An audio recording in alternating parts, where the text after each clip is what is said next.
Greed has a very funny way of tearing families apart, especially when an $80 million estate is on the line. Amelia watched her siblings inherit mansions, tech stocks, and offshore accounts. All she received was a battered wooden cigar box. But what lay inside would completely destroy their inherited financial empire. The mahogany-paneled walls of attorney Gregory Pierce's office on the 45th floor of a towering midtown Manhattan skyscraper felt more like a tomb than a place of business. Heavy velvet curtains framed windows that looked out over the sprawling, indifferent concrete grid of New York City. The only sound in the suffocatingly silent room was the rhythmic metallic ticking of a towering antique grandfather clock in the corner. Amelia Grant sat at the far end of the massive glass conference table, feeling entirely out of place. She wore a simple, unstructured navy blazer from Zara and sensible flat shoes, her hands neatly folded in her lap to hide her nervous trembling. Across from her sat the rest of the Grant bloodline, looking as though they had stepped out of a high-end fashion editorial. Her older sister Blake sat rigidly perfectly postured in a tailored white Chanel suit, her wrist weighed down by a blindingly expensive diamond-encrusted Cartier watch. She was relentlessly checking her phone, her manicured nails tapping out urgent, aggressive emails. Next to Blake was their brother Conrad. He was draped in a bespoke Tom Ford suit that probably cost more than Amelia's car, aggressively bouncing his Italian leather shoe against the hardwood floor. They were here because of Arthur Grant. Now Withs, the ruthless legendary real estate mogul, had built a staggering empire by buying distressed commercial properties across the eastern seaboard, aggressively evicting legacy tenants and flipping the land to luxury developers. Arthur was a man who measured love in profit margins and loyalty in leverage. 2 days ago, a sudden massive coronary event had ended his 72-year reign of corporate terror, leaving behind a power vacuum and an $80 million fortune. Blake and Conrad had spent their entire adult lives emulating their father's cutthroat tactics, viciously competing for his approval and his bank accounts. Amelia, however, had walked away. Sickened by the family's predatory business practices, she had changed her phone number, moved to a tiny walk-up apartment in Queens, and dedicated her life to teaching history at a struggling public high school in the Bronx. She had not spoken to her father in 6 years. Yet, to her profound surprise, Gregory Pierce had insisted she be present for the reading of the will. Gregory, a thin, deeply serious man who looked as though he ironed his socks, adjusted his gold-rimmed reading glasses and cleared his throat. He broke the wax seal on the thick manila envelope and extracted Arthur Grant's final testament. "We will bypass the standard preamble and proceed directly to the distribution of assets, as per Arthur's explicit instructions," Gregory announced, his voice dry and devoid of emotion. He looked down at the documents. "To my eldest daughter, Blake, I leave the primary family estate in Southampton, the penthouse in Tribeca, and the liquid offshore accounts managed by the Cayman's Trust. This represents an estimated liquid and physical value of $42 million. Blake offered a tight, victorious smirk, refusing to look at her siblings. "To my son Conrad," Gregory continued, turning the page, "I leave the entirety of my commercial real estate portfolio, the voting majority shares of Grant Enterprises, and the undeveloped land rights in Nevada. You are now the sole acting CEO." Conrad leaned back in his leather chair, crossing his arms with an expression of sheer, unadulterated smugness. He had finally won the crown. Amelia braced herself. She didn't want Arthur's dirty money. She had made her peace with living a modest, honest life on a teacher's salary. Still, a tiny, irrational part of her hoped that in his final moments her father might have offered some gesture of reconciliation, a token of genuine fatherly affection. Gregory paused, frowning slightly as he read the next paragraph. He looked up at Amelia with something resembling pity. "To my youngest daughter, Amelia. You always proudly claimed you wanted absolutely nothing to do with my wealth, my business, or my legacy. Therefore, I honor your wishes. I leave you the contents of the locked mahogany cigar box kept on the bottom shelf of my private library safe. May it give you the perspective you so desperately lack." The room fell dead silent. Then Conrad let out a sharp, cruel bark of laughter. A box, Conrad chuckled, shaking his head. Dad left the saint of the family a dusty old box. Well, Amelia, at least you can use it to store your grocery coupons. Blake didn't even bother to look up from her phone. Don't be unnecessarily cruel, Conrad. She might need it to collect loose change for her little classroom charities. Gregory sighed deeply and reached beneath the heavy glass table. He retrieved a battered, deeply scratched wooden box no larger than a shoebox and slid it across the glass surface toward Amelia. It was rough to the touch, its brass hinges rusted green with oxidation. A heavy layer of dust clung to the deeply etched grooves of the wood. It looked entirely unremarkable, entirely worthless. It was a physical manifestation of her father's final, resounding rejection. Amelia swallowed hard, fighting the sudden hot sting of tears in her eyes. She refused to give her siblings the satisfaction of seeing her cry. Without a word, she stood up, grabbed the heavy box, and walked out of the opulent office. The elevator ride down to the lobby felt like an eternity. By the time Amelia reached her 10-year-old Honda Civic parked in a damp, overpriced garage off FDR Drive, the adrenaline had faded, leaving only a hollow, aching exhaustion. She tossed the box into the passenger seat and drove back to Queens in a daze. When she finally reached her small, dimly lit apartment, she set the box down on her cheap, laminate kitchen counter. She stared at it for a long time. It was secured by a small, intricate brass padlock. Her father had always been a man of calculated gains, and this felt like his ultimate insult. Anger-hot, bright and sudden finally flared in her chest. She marched to her utility drawer, grabbed a heavy steel hammer, and brought it down hard on the brittle brass lock. The metal snapped with a sharp crack, and the padlock clattered onto the linoleum floor. Amelia took a deep breath and pushed the heavy wooden lid open. Inside there were no sentimental photos. There was no apology. The box contained only 3 items: a heavy, archaic-looking brass key stamped with the number 824, a thick ledger bound in cracking black leather, and a folded piece of thick, cream-colored parchment sealed with Arthur's personal wax stamp. Amelia reached for the parchment first. Her fingers trembled slightly as she broke the brittle red wax and unfolded the letter. The handwriting was unmistakably Arthur's, sharp, aggressive, and perfectly slanted. My dear Amelia, if you are reading this, it means my heart has finally given out, and your brother and sister have eagerly taken the bait. I can picture them now in Gregory's office, practically salivating over the estates and the corporate titles. They have spent their entire lives circling me like vultures, waiting for me to drop so they could feast on the carcass of my empire. What they do not know, what nobody in that room knows, is that the empire is a rotting corpse. Amelia paused, her brow furrowing in deep confusion. She leaned against the kitchen counter and continued reading. Blake believes she has inherited $40 million in luxury real estate and offshore cash. She does not know that I secretly cross-collateralized the Southampton estate and the Tribeca penthouse against a massive, high-interest mezzanine loan from a shadow banking syndicate in Macau. That loan defaults in exactly 14 days.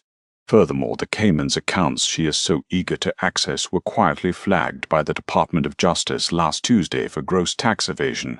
The moment she attempts to transfer a single dollar, her personal assets will be frozen, and she will be implicated in a federal crime. Conrad believes he is the king of Grant Enterprises. He does not know that the commercial real estate portfolio he inherited was built entirely on systematically doctored environmental impact reports and illegal asbestos dumping. The Environmental Protection Agency and the SEC have been building a RICO case against the company for 3 years. I have meticulously structured the corporate bylaws so that upon my death, the acting CEO assumes full, retroactive personal liability for all corporate malfeasance. The federal indictments are sealed, but they will drop before the end of the month. Conrad is going to lose everything, and he will very likely face federal prison time. Amelia's breath hitched in her throat. Her father hadn't just disinherited Blake and Conrad, he had engineered their total, catastrophic destruction. He had weaponized their own insatiable greed to track them. I always knew their superficial ambitions would blind them, the letter continued. But you, Amelia, you were the only one who saw through the gold plating. You never wanted my dirty money. You walked away. And because of that, you are the only one I can trust with the clean money. For 40 years, every time I closed a questionable deal, I took 10% of the untraceable profits and converted it into hard, physical assets. Assets that exist off the grid. No banks, no government oversight. No digital footprint. The ledger in this box contains the access coordinates and the inventory. The key opens the door. You are not holding a box of dust, Amelia. You are holding the true Grant legacy.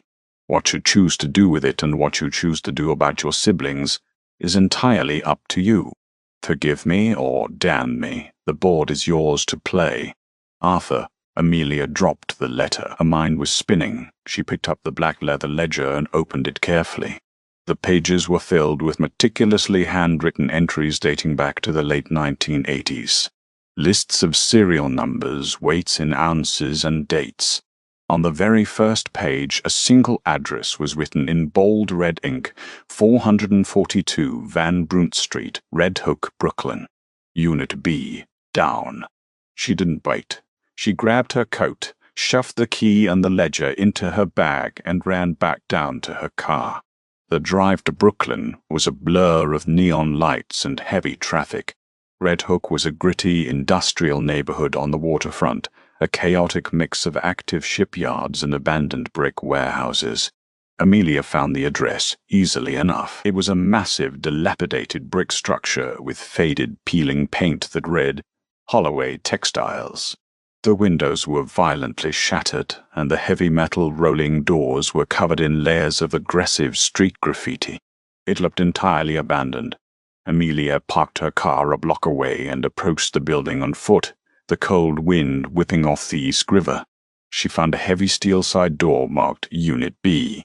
It was locked, but there was a discreet modern electronic keypad hidden behind a rusted electrical box on the brick wall. Her hands shook as she opened the ledger, checking the first page. Below the address was a sequence of 6 numbers. She punched them into the keypad.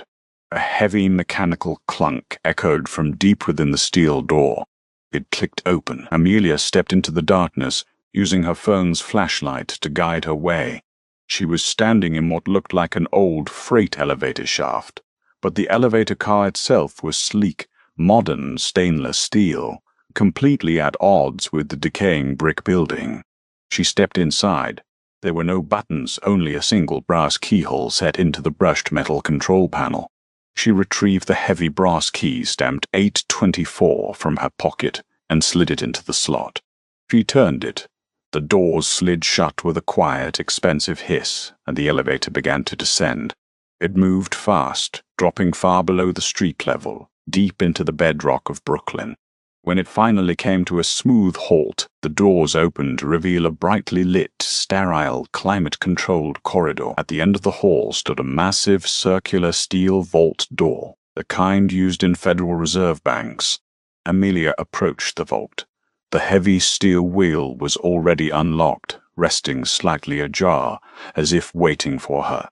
She grabbed the cold metal spokes, braced her feet, and pulled with all her strength.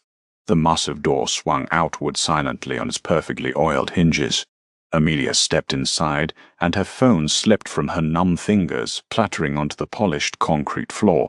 The vault was roughly the size of her entire apartment, and it was packed from floor to ceiling. On the left were rows of heavy industrial steel shelving, bowing under the weight of hundreds of perfectly stacked gold and platinum bullion bars, gleaming softly under the fluorescent lights. In the center of the room sat dozens of airtight acrylic cases filled with immaculate sequential stacks of unregistered bearer bonds from the 1980s and 90s, financial instruments that functioned entirely as untraceable cash, maturing into astronomical sums. But it was the small mahogany table at the back of the vault that caught her eye. On it sat a black velvet pouch and a single manila folder. Amelia walked forward, her legs feeling like lead. She opened the velvet pouch and poured its contents onto the table. A cascade of massive, flawless, uncut diamonds spilled out, catching the light and throwing a kaleidoscope of brilliant colors across the sterile vault walls. Trembling, she opened the manila folder. Inside was a single legal document. It was the master deed and full ownership transfer of a holding company called Apex Holdings. She recognized the name immediately. Apex Holdings was the parent company that owned the massive high-interest loans currently suffocating Blake's estates. Apex Holdings also owned the shadow shell companies that were technically the landlords of Conrad's commercial real estate empire. Arthur hadn't just given her a fortune. He had given her the absolute, undeniable control over the very debt that was about to destroy her siblings. Amelia stood alone in the subterranean silence, surrounded by an estimated $150 million in untraceable liquid wealth. She looked down at the master deed in her hands.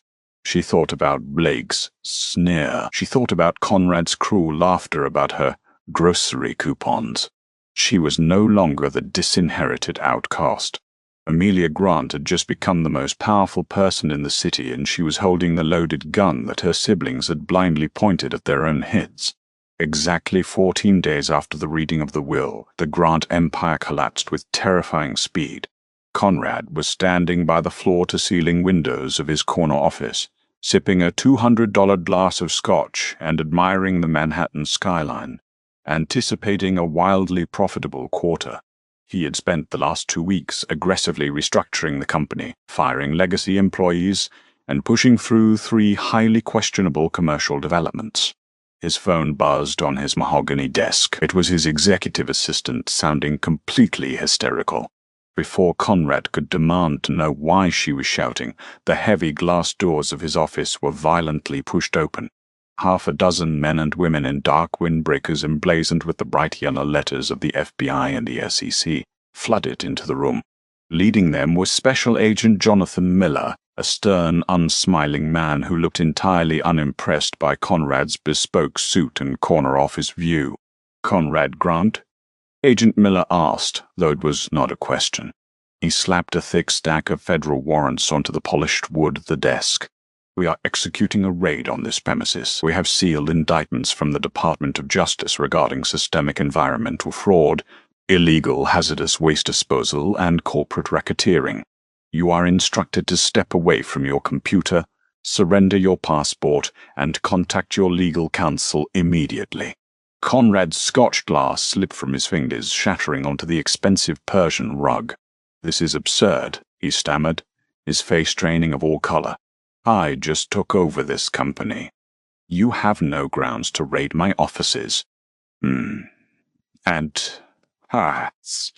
According to your father's legally binding corporate bylaws, which you signed and ratified 12 days ago, the acting CEO assumes full retroactive personal liability for all operations dating back to 2015, Miller replied coldly, gesturing for 2 agents to begin mirroring Conrad's hard drives.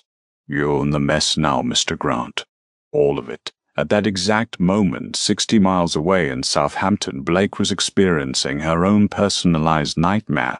She was sitting on the sun-drenched terrace of her newly inherited estate, browsing a catalogue of luxury yachts, when she decided to wire a $2 million deposit to a broker in Monaco. She logged into her secure portal for the Cayman National Bank.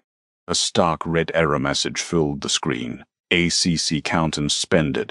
Contact administrator. Annoyed, Blake dialed her private wealth manager, Richard Sterling, a Chase private client in New York. "Richard, my offshore transfers are bouncing. Fix it immediately or I will move my entire portfolio to Goldman Sachs by lunch." There was a long, uncomfortable silence on the other end of the line. "Miss Grant," Richard finally said, his voice trembling slightly, "I cannot fix it. Your accounts have not experienced a technical error. They have been frozen by the Department of Justice." Blake stood up so quickly her chair tipped over.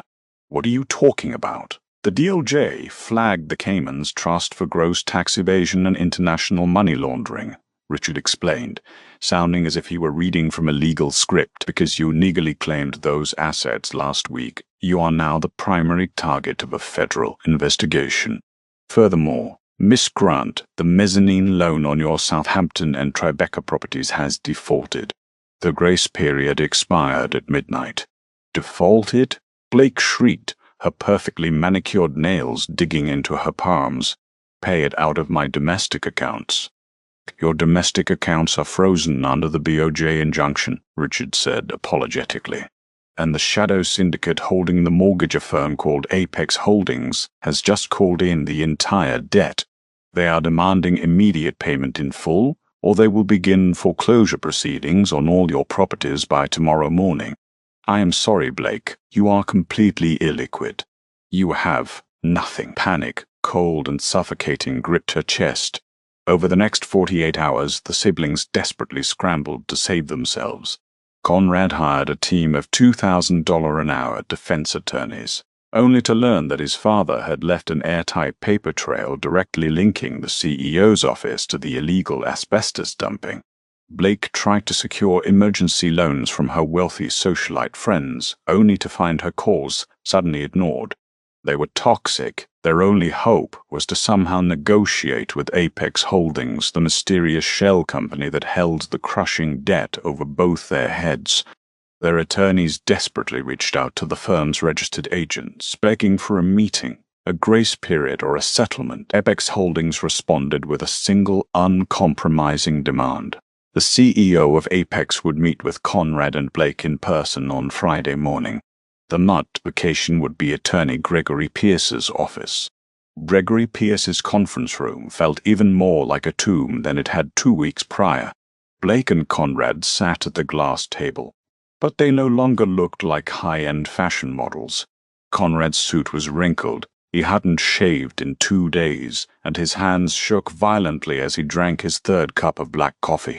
Blake looked pale and gaunt, her designer sunglasses pushed up into her messy hair, her designer handbag replaced by a cheap manila folder filled with foreclosure notices. "Who are these people, Gregory?" Conrad demanded, pacing the length of the room. "Is it the Russian mob, the Macau syndicate? Who the hell owns Apex Holdings?" "I assure you, Conrad, I only learned the identity of the CEO a few days ago," Gregory said mildly, adjusting his glasses. "But I advise you both to show the utmost respect. This individual holds the deed to your homes and the leverage to either save you from federal prison or ensure you rot there." The heavy oak door to the conference room clicked open. Blake and Conrad held their breath, expecting a ruthless, cigar-chomping gangster or a cold corporate raider to walk through the frame. Instead, the person who stepped into the room made them both freeze in absolute shock. It was Amelia. She was no longer wearing the unstructured, cheap Zara blazer. She was dressed in a razor-sharp, custom-tailored charcoal suit that radiated quiet, undeniable power. Her posture was flawless, her expression entirely unreadable. She walked to the head of the table, Arthur's old seat, and placed a thick black leather ledger down on the glass. Conrad stared at her, blinking rapidly. Then he let out a harsh, broken laugh. "Amelia, what are you doing here? Did you come to ask for a handout? Because as you can see, we're a little short on cash at the moment." Blake scowled. "Get out, Amelia. We are waiting for the CEO of Apex Holdings. We don't have time for your moral superiority today." Amelia calmly pulled out her chair and sat down. She opened the black ledger, flipped to a marked page, and looked up at her siblings. "I am not here to ask for a handout," she said, her voice steady and echoing with authority. "And you are not waiting for anyone else. I am the sole owner, board member, and acting CEO of Apex Holdings." Dead silence fell over the room. The grandfather clock ticked loudly in the corner. "That's impossible," Conrad whispered, all the blood rushing from his face. You got a dusty box." "I got the keys to the kingdom, Conrad," Amelia corrected softly. She leaned forward, resting her hands on the table. "Dad knew exactly what you two were. He knew you were so blinded by greed that you would snatch up the flashy estates and the corporate titles without ever looking at the fine print.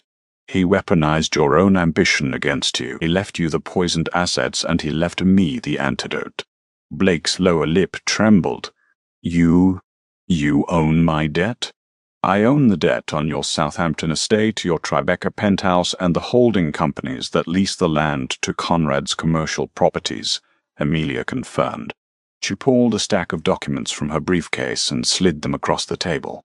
I also hold the actual undoctored environmental reports that prove Arthur bypassed the EPA long before Conrad took over. Reports that could exonerate Conrad from the RICO charges and shift the blame back to Arthur's estate. Conrad practically lunged across the table toward the documents, but Amelia calmly placed her hand over them. "Not so fast," she warned.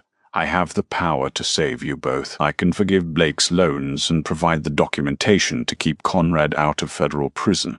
But I am not doing it for free. What do you want?" Blake cried, tears finally spilling over her mascara-lined eyes. "You have everything. You have hundreds of millions of dollars. What more could you possibly want from us?" Amelia looked at the two people who had mocked her, belittled her, and stepped on everyone in their path to get ahead. She felt no pity, she only felt a profound sense of justice. "I want total surrender," Amelia said coldly. "Conrad, you will step down as CEO immediately. You will sign over your remaining voting shares of Grant Enterprises to me. Blake, you will forfeit the deeds to the estates to Apex Holdings. I am liquidating everything. The commercial properties will be repurposed for affordable housing and community centers in the Bronx and Queens. The Southampton estate will be sold, and the funds will establish a permanent endowment for underfunded public schools." Conrad looked completely destroyed. "You're taking everything. You're leaving us with nothing." "I am leaving you with exactly what I had 2 weeks ago," Amelia corrected him.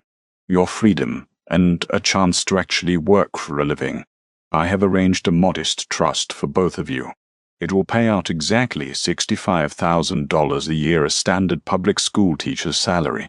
It is tied to a strict morality clause. If you attempt to sue me, if you speak to the press, or if you commit a single white-collar crime, the trust dissolves, and I hand these environmental reports to the SEC." Amelia stood up, buttoning her suit jacket. She looked down at her brother and sister, who were now sobbing quietly into their hands, utterly defeated by their own hubris. "You have 24 hours to sign the transfer papers with Gregory," Amelia said, picking up her ledger. "If you don't, I will let the federal government handle the rest." Without waiting for a response, Amelia turned and walked out of the opulent office. As she stepped into the elevator, she didn't feel the crushing weight of the Grant legacy. For the first time in her life, looking at the city skyline as she descended to the streets below, Amelia Grant felt entirely free. The empire of greed was finally dead, and from its ashes she was going to build something beautiful. Did Amelia make the right choice, or should she have let her greedy siblings rot in federal prison? Let us know your thoughts in the comments below. If you enjoyed this crazy real-life story of family betrayal and ultimate karma, hit that like button, share it with your friends, and subscribe to our channel for more unbelievable true drama. Don't forget to ring the notification bell.